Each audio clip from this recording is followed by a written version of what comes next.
Morning, guys. Today's exercises that you're going to be working on are things that we have now been able to do working with parallel and perpendicular lines, but there are going to be three different types of problems that I'm going to give you. I'm going to give you a word problem, an application problem, very, very similar to this first example that we're going to be working. Then we're going to be comparing pairs of lines to see if they are parallel or perpendicular or neither. And then also I'm going to give you a graph with a set of parallel lines or perpendicular lines, and you're going to find the equations of those lines. So there'll be three different types of questions in your assignment for today. So let's start off with the word problem. Let's read it. The line in the graph represents the street in front of a new house. The point is the front door. The sidewalk from the front door will be perpendicular to the street. Write an equation representing the sidewalk. Now there's a lot of information that they've given you here in this problem, so let's break it down. It says the line in the graph represents the street in front of a new house. So here it is right here. This line represents the street in front of the new house. Now the next statement says the point is the front door. Well, here's the point that they give us. It's our front door. It says the sidewalk from the front door will be perpendicular to the street. Well, every house has a sidewalk, usually if you live in town. So it says it will be perpendicular to the street. Now remember, perpendicular lines form right angles. So if we were to draw the line segment from this point to the street, the line would form a right angle with the street. And this line that we will draw, and you're going to see it in the next figure, will represent the sidewalk. Okay, so there's several things that we have to do here because the very last part of this word problem asks us to write the equation that represents the sidewalk. So don't write the equation of the street. That's not what it's asking you for. It's asking you that if we put the sidewalk in, what would be the equation of the sidewalk? So we know that these two line segments are going to be perpendicular. And we also know from the previous material in this lesson, the perpendicular lines have negative reciprocal slopes. So the first thing we have to do is find the slope of the street, because once we find the slope of the street, we can find the slope of the line that will be representing our sidewalk. So let's find the slope of this street. So we can use the formula and pick 2 points off the line, or we can use rise over run. So for this example, this time, since the last time I used rise over run, I will use the formula again. But you need to pick any 2 points that you are sure of from this line representing the street. So we will pick the point 0, 2, and we will also pick the point 3, 0. These 2 points we are sure of. So when we pick these 2 points and we substitute them into the slope formula, which we have done many, many, many times, you can see that we get a slope of negative 2/3. And the slope seems reasonable. It's negative, which is reasonable here because our line is decreasing. All right, so we have our slope, the slope which represents the street in front of the house. Now that we have that slope, we can find the slope of the sidewalk, which is the perpendicular line to the street. We remember that perpendicular lines have negative reciprocal slopes. So if the slope of our street is negative 2/3, the negative reciprocal of that will be a positive 3/2. All right, so we found the negative reciprocal of our given slope, which represents the street. This will be the slope of our sidewalk. So now all we have to do is find the y-intercept of the line that will represent our sidewalk. So if we draw the line segment going from our front door to the street, we can see that that point is on the y-axis, which is our y-intercept. So now that we have the slope of the sidewalk and we have the y-intercept, we can go ahead and write the equation of this line. So we'll write it in the form of y equals mx plus v. So y equals our slope times x plus our y-intercept, which is at negative 3. In this equation right here, y equals 3/2 x minus 3 is the equation that represents the sidewalk in our image. Alrighty, the next set of problems that you're going to have to work asks you to determine if the pair of lines that are represented by equations that will be given are parallel, perpendicular, or neither. Well, again, everything revolves around the slope of these lines. If the slopes are the same value, the lines are parallel. If the slopes are negative reciprocals of one another, they will be perpendicular. But if they're not either one of those, same or negative reciprocals, then we just simply say neither. Now let's look at the problem that we have here in front of us. We have the equations of two lines, but these equations are given in standard form, so it is not readily or easily seen what the slope is. So the first thing we have to do is take the equations of these lines, rewrite these equations, and put them in slope-intercept form so that we can see the slope. So let's start off with the first equation, 3x minus 5y equals 3. Let's get this in slope-intercept form, so we have to subtract 3x from both sides. Now to isolate the y, we have to divide both sides by negative 5. So the equation for the first line in slope-intercept form is y equals 3/5 x minus 3/5. And we can see here that the slope is 3/5. So let's take our second equation now, do the same thing to it that we did to the first equation, and rewrite it in slope-intercept form. So we have negative 5x plus 3y equals 8. The first thing we have to do is add 5x to both sides, then divide both sides by 3. So we have y equals 5/3 x plus 8/3. What is the slope of this line? The slope is 5/3.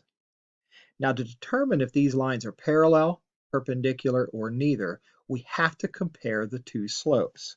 So the slope of the first line is a positive 3/5, and the slope of the second line is a positive 5/3. Well, first of all, ask yourself, are these values equal? And the answer to that is no. So since the values are not equal, the lines are not parallel. Now we have to ask ourselves, are the slopes negative reciprocals of one another? Well, again, negative reciprocals means that one will be positive, one will be negative, and the fraction part, or the slope, will be flipped. So the first one, we have a positive 3/5. The second one is also positive. So since it's also positive, I don't even have to look at the fraction part because I know they're not perpendicular either, because one has to be positive, one has to be negative. So the answer to this is neither. The equations that represent these lines are not parallel, nor are they perpendicular. Now let's review real quick the steps that we went through to make sure to check whether these are parallel, perpendicular, or neither. So step 1, put the equations in slope-intercept form. Step 2, determine the slopes of each equation. Step 3, compare the slopes. If you have the same slope, the lines are parallel. If you have negative reciprocal slopes, the lines are perpendicular. And if they're not parallel or perpendicular, we say neither. Alrighty, the last thing that you're going to have to do in today's set of exercises is write the equations of lines in a coordinate plane. They're going to give you some parallel lines, they're going to give you some perpendicular lines, and they want you to write the equations of those lines.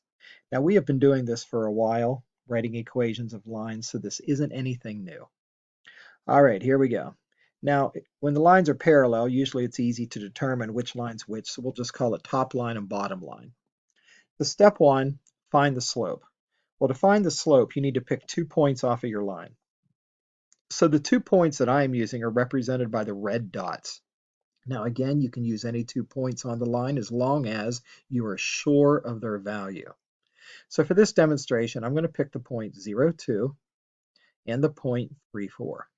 Now you can substitute these points into the slope formula to determine the slope, or you can use rise over run. Well, the last time I used the slope formula, so this time I will use rise over run. So what do I do to go from this point to this point? Well, I'm going to rise 2, 1, 2, and I'm going to run 3 to the right, 1, 2, 3. So rise 2, run 3 to the right. So the slope is 2/3 rise over run. Step 2 is to determine your y-intercept. So looking at this top line, where does it intersect the y-axis? Well, it intersects the y-axis right here at 0, 2. And the last step to this is to write the equation.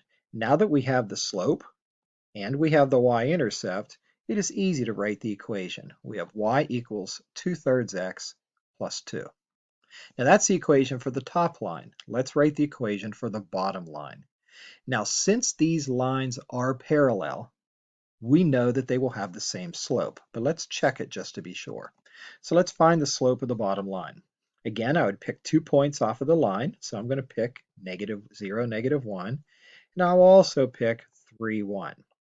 So I'm going to go from here to here, and I'm going to use rise over run. So I've got to rise 1, 2, and we're going to go 3 to the right. So rise 2, 3 to the right. Our slope is also 2/3. Step 2 says to find the slope-intercept, or the y-intercept of this line. Well, the y-intercept is where the graph crosses the y-axis, so we can see that it crosses the y-axis at -1. So our y-intercept is -1. And the last step to this process is to write the equation. So we have to take our slope, which is 2/3, take our y-intercept, which is -1, and putting it into slope-intercept form, we have y equals 2/3 x minus 1. And these are the equations of the parallel lines. And you can see that they are parallel because they do have the same slope, 2/3 and 2/3. Now let's do one more example, but this time let it be with perpendicular lines.